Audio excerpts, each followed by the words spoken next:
Let's give all the students a round of applause for the student panel discussion. All right, we're going to start the easy way. We're going to ask each of you to introduce yourself, and I'm going to start to the first person, Savannah Welch. I'd like you to introduce yourself and tell us about your unique experience at University of Michigan Dearborn. Yeah, so my name is Savannah. This is my 5th year. I started in health and human services, and then I transferred to CECS, and my major is human-centered engineering design with a concentration in software and HCI. I think the most unique experience is being able to work on projects that are unique to me and that I can explore different creative fields in human-centered engineering design and things that I didn't expect to experience I had. It's beautiful. And we're going to ask each of you the same question, so there's no tricks here. We'd like to ask... Who gives the best answer. Yeah, I like that, yes. Regina. You're free. Yeah. Oh, wow. Regina, just introduce yourself and tell us a little bit about your unique experience at University of Michigan Dearborn. Sure. So my name is Regina, and I am the first student at U of M Dearborn to partake in the Accelerated Master's Program for Bioengineering. So I'm a master's student in bioengineering. I should be finishing up this year, and I did my bachelor's degrees in mechanical engineering and bioengineering. And I think that my experience at U of M Dearborn has been unique just because of all the different opportunities that have been handed to me. I've been in many orgs, and there is a great community here. And it has led me to do all of the things that I love to do. I do research in the Human Factors and Biomechanics Lab, and I'm there for my thesis. And I'm also the president of the Society of Women Engineers. That's beautiful. And I'll read each question again because I know how I am. So here we go. Perla, please introduce yourself and tell us about your unique experience at University of Michigan Dearborn. Sure. My name is Perla. I am a second-year master's student in biomedical engineering. I came to U of M Dearborn 3 years ago, when I transferred from Beirut, Lebanon. So I'm an international student, a transfer student, and a first-generation student. I transferred from Beirut. I finished up my bachelor's of biology in 2 years, and then I transferred to engineering, and I did my master's in biomedical engineering, which is what I'm finishing up this year. My unique experience at U of M Dearborn is shaped by being the first student to ever do a master's of engineering without a prior bachelor's of engineering. I was lucky enough to be able to do that because of all the math prerequisite classes that I've taken in my undergrad. I had to take a couple prerequisite classes in my first semester, but the faculty, the college, and the department were very helpful with me doing that, and it was a very encouraging environment for me to be able to do well in engineering. That's fantastic. Well, Jakub, same question. Please introduce yourself and tell us about your unique experience at University of Michigan Dearborn. I am Jakub. I am a 4th-year electrical and computer engineering undergraduate student. There is so much I want to talk about with my experiences here at the University of Michigan Dearborn. And there's several unique things at that. I'd start with my senior design project, which all of us engineering students have to go through. It's up to you, the phrasing you guys want to go through. But I am working with an excellent team to design a module that will help vehicles detect ice on roads and create safer driving conditions. I believe it was mentioned earlier, autonomous vehicles dealing with snow. Perhaps progress from my senior design project will assist in that. I am involved with several organizations on campus. I am president of Tau Beta Pi, the Engineering Honor Society. I'm a member of IEEE Eta Kappa Nu, the Electrical, Computer, and Computer Science Honor Society, a member of the Google Student Developer Club. And my involvement with all those organizations, associations have introduced me to so many wonderful people, some of which are up here with me today. It's given me the opportunity to host events to engage the entire engineering campus, such as Engineers Week, a week-long celebration of all the cool things that we get to do as engineers. I was given the privilege of serving as the student speaker for the renaming ceremony in this building, where I had the honor of meeting Anthony England, former CCS dean and NASA astronaut. Very, very cool stuff. Wow, that is exciting. NASA, love it. Anyway, let me go to the next one. Zane, please introduce yourself and tell us about your unique experience at University of Michigan Dearborn. Yeah, I'm Zane Carlson. I transferred here just last fall from a community college in Ypsilanti, WCC at Washtenaw Community College. I think I'm studying software engineering. This is my senior year this year, so I'm out of here very soon and on to applying all the great stuff I've learned here onto the bigger world. But basically, the unique experience I've had here is how fast I got involved in things, in all these different activities when I transferred in. The first semester, after about a month, I started tutoring for mathematics up to calculus and linear algebra.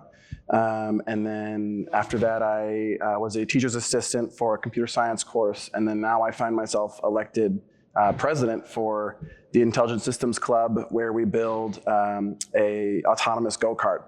So I feel very uniquely situated, where I feel like I've been given opportunity after opportunity. And I'm very grateful for that. That's awesome. Now, I ask the question every time because we may use these in shorts, But Cindy? Please. All right. Yep. Savannah, first one's for you. Can you talk about your path to majoring in human-centered design engineering and your decision to lead the National Society of Black Engineers at U of M Dearborn? Yeah, so I started in health and human services with a concentration in public health. And when I was on that track, I was actually on path to graduate a year early, but I didn't feel fulfilled in that major. So I actually ended up talking to my mom about it, and I was like, I don't feel ready to graduate. I don't know what I'm doing. I don't really want to go back to school yet and get a master's. And I don't know what I want to do. So we actually looked at the U of M Dearborn website, and we were going through different majors, reading the descriptions and things like that. And human-centered engineering design is the one that I saw, and I was like, this sounds interesting. Like, they're talking about how there's social sciences, there's the engineering background, the art background, and the business background all in one major. And I was like, this sounds exactly like what I want to do. So we looked at the requirements, and when I looked at the requirements, it was a little daunting because in order to transfer, I had to take up to Calc 2, and I only took pre-calc in high school, and I was like, I don't know if this seems so far away. Like, I don't know if I'm gonna be able. I don't know how I'm gonna be able to do this like in such a short amount of time. Is it gonna be worth it? So I ended up just taking the classes because there's nothing else I'm gonna be doing. I'm gonna be a student anyways, and probably a year later, I ended up transferring into human-centered engineering design. And then I had a roommate, one of my good friends today, who was computer science, and she encouraged me to actually do computer science and take computer science classes. And I became interested in computer science, and that became my concentration. And then the second part of your question, I just noticed that I wanted to be, there's just not a lot of Black representation in my classes. Like, you'll see like maybe one or not any Black students in my classes. And I was like, I really want to unite like Black students that are pursuing engineering on campus. I know that it used to be active on campus, but there was just no activity, and it was after COVID, so there's just a lot of change. And I was like, you know what? and it takes one person to create change. So I decided to step into the role as president and get the board together. And this is our first year being active and running events. And yeah, it's been quite a journey, to say the least. Two things you said stand out for me.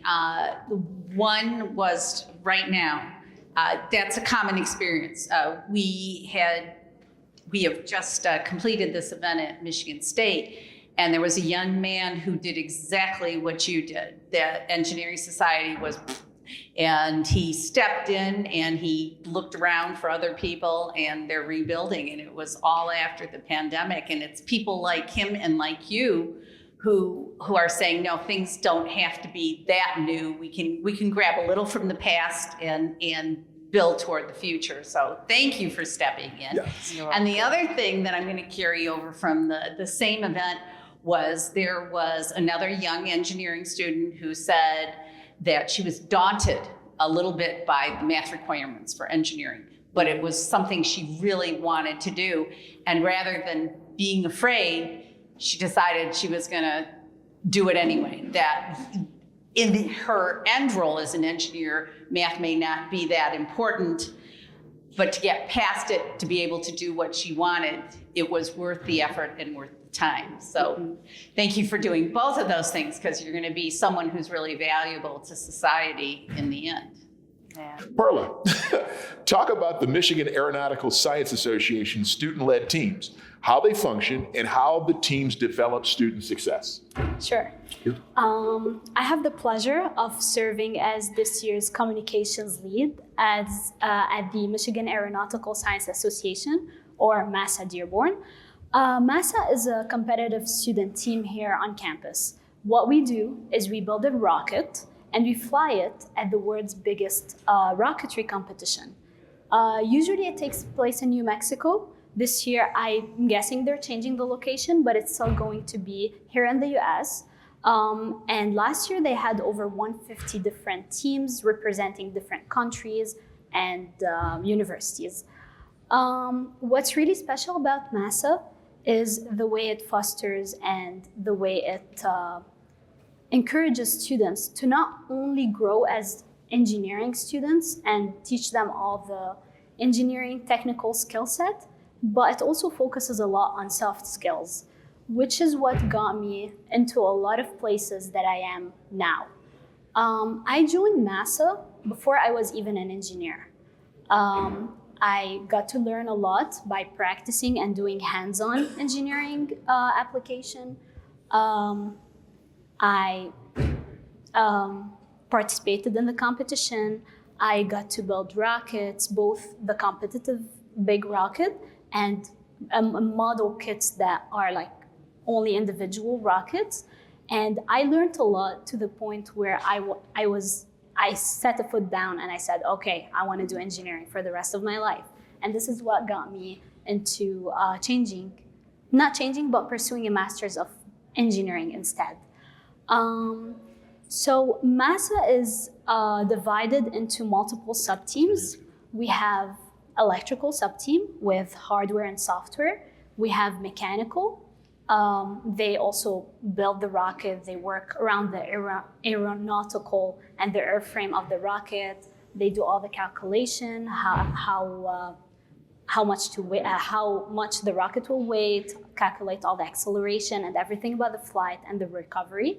But we also have project management, which I think is a very important sub-team in an engineering student organization, because in project management, or PM, we try to recruit a lot of people outside of engineering, like from the College of Business. I think earlier Associate Dean Ibrahim was talking about how we try to incorporate people from other colleges into our CCS student orgs. And I think MASA has been doing well with that. This is how I got started with it, and this is how I got to where I am right now. But we try to recruit a lot of business majors to help us with all the financials and the accounting of the team, because at some point we have to handle a very large amount of money to be able to build the rocket and travel to competition. But we also have an arts department within NASA. They do all the merch, the design of the rocket, the stickers, pins, and everything. So it's a very creative environment, as well as the application of engineering, making sure the rocket flies. Also, a lot of people, it's a very good environment to put into practice whatever we learn in classrooms. A lot of times we do learn a lot in classes, but we don't get to really practice whatever we learn in just a semester. That's a very short time to be able to apply everything that we learn. So with the rocket team, we have a year to put in practice everything that we learn in classrooms. And I think this is very important to learn. It also fosters a lot of teamwork and leadership experience. One of my first leadership experiences here at UM Dearborn was through NASA. I served the project manager for 2 years, and this led me to get a lot of awards from NASA. And I was, as of recently, I was chosen as a 2024 University of Michigan Difference Maker. And of course, I got to wherever I am because of all the teamwork, and the help that I got hands-on from NASA. I think that's it. I got to tell you, I was so impressed with talking to all of you, but when you brought up the fact that you were in those different departments, you started in mechanical, and then you ended up in project management for a period of time. And then you said to us at the very end, I remember the phone call, I said, I think I'm doing electrical now. I want to get all three of those categories together. And I just think it's exciting, and it's going to help you in the world in a big way. And it's already helping you in a big way, so big time. Thank you. All right. Regina, talk about the path to becoming the president of the Society of Women Engineers and how it's helping shape your confidence as a woman in the engineering field. Sure. So I joined the Society of Women Engineers, or SWE, I was 3 years ago. I was just a general body member, and I saw that they were doing all these different social, professional development, and outreach events. And it was something that I loved to be part of because it was just a great community of other women that were passionate about what they do. And it's really hard to find. Engineering is such a male-dominated field, and I loved how I could have a space to know that there is a place for me to belong and succeed. And so the next year, I became the professional development coordinator for SWE. I invited companies to come to campus and host workshops on professional development, and I also organized the main part of our huge conference of the year, the Power Conference, which stands for Professional Opportunities for Women in Engineering and Research. So I invited companies to come in and host workshops throughout the day and network with our students. And that conference brought a lot of job, internship, co-op opportunities for our students. And so I loved that job. I loved seeing that I could give back to the community of women who gave so much to me. And so the next year I decided to run for president. And being president is such a new experience that I knew was going to challenge me. It's a position unlike any that I've had before because I am putting myself out there. I'm being a leader. I'm challenging myself to speak in front of people with opportunities like this. And it's scary. It's very, it can be very daunting, especially as a woman who, most of our lives we're told, just stay quiet, don't put yourself out there. And so I'm really glad that I can help other women at our school feel represented. And I really like how our society is very diverse. We have women engineers from Egypt, Lebanon, Philippines, India, Bangladesh. We have such a diverse group of women, and it shows how these differences we have are actually advantages. And we can use that when we enter industry and show that just because we're different doesn't mean that we are meant to be hidden. We're actually supposed to show that to other people. Right. Thank you. Thank you for stepping into the position. Absolutely. But Jakub, talk about how Chi Beta Pi engineering Honor Society is helping shape you as an engineer, and also talk about the power of internships in your development. Just give us an example. Yeah. Of course. I think a good starting point is with the internships that I have had in the past.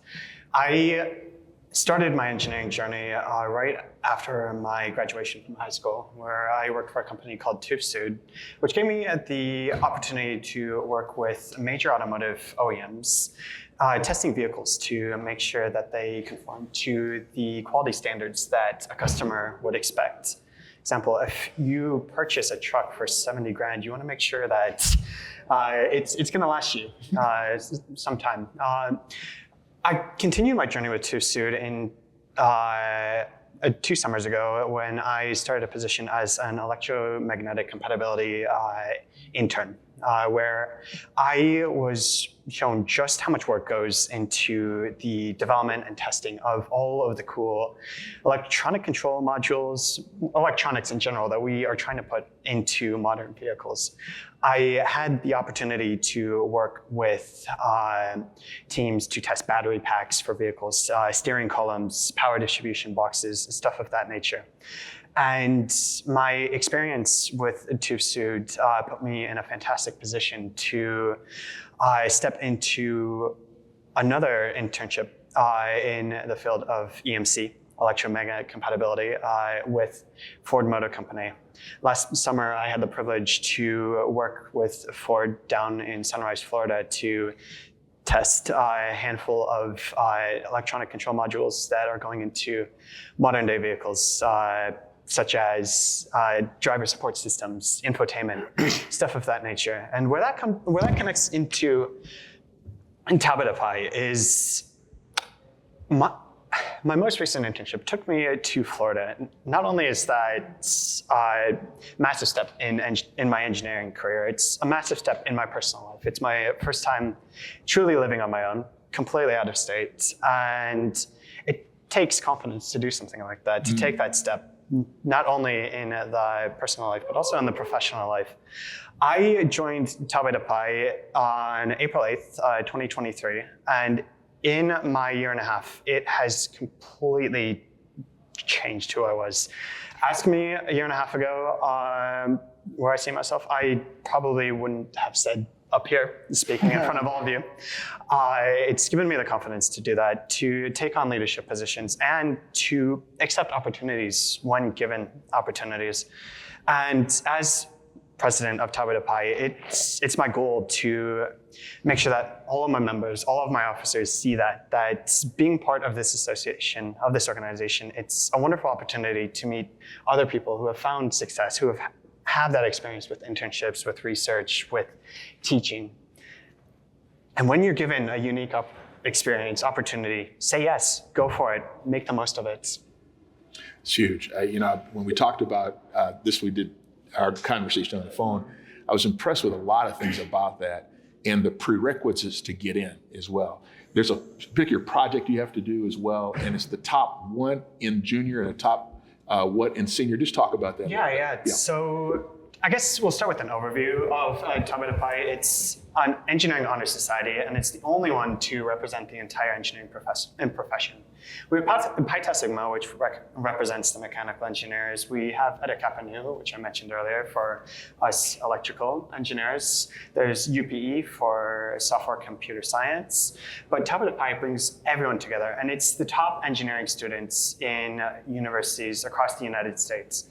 And as of last year, there are 2 chapters overseas in the Middle East. Now, to make it to membership, you have to be in the top 8th of your class as a junior, top 5th of your class as a senior, and that's based on a GPA. And I'm very proud to say that I have 2 people here today that went through the candidate process earlier this semester, and they'll be joining the Michigan Arriola chapter of Talbot Pi this weekend. Fantastic. Congratulations. Yep. This one's for Zane. Talk about the mission of Intelligent Systems Club and how it supports the success of you and others on the team. Yeah, awesome. So our main mission is to provide accessible learning and a cultivating environment that will basically help our members go from, I don't know what I'm doing with robotics, to I just built I took apart a remote control car and now it's autonomously driving around in a loop. And we can do that in about a semester for a group of students.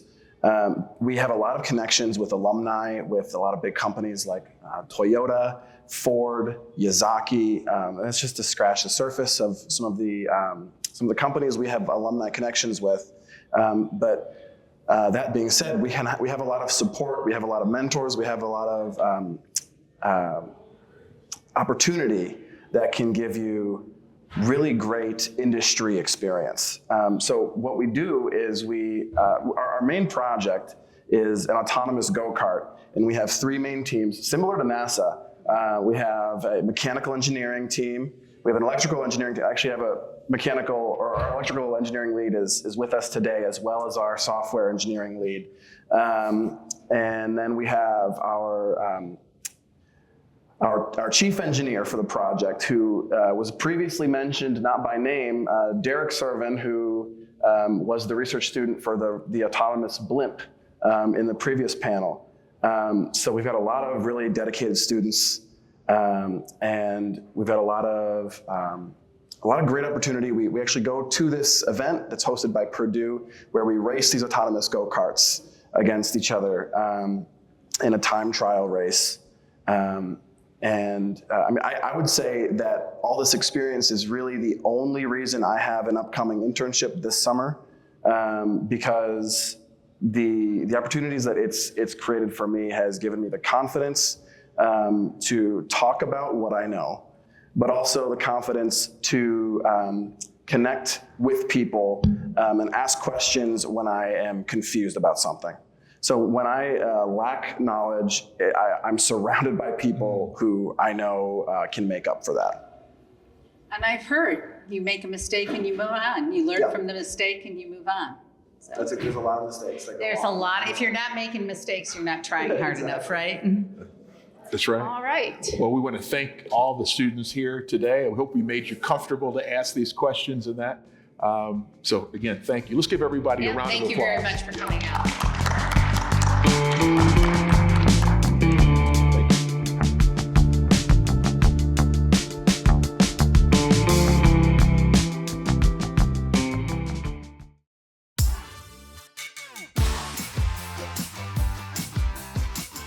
Hitachi Astemo.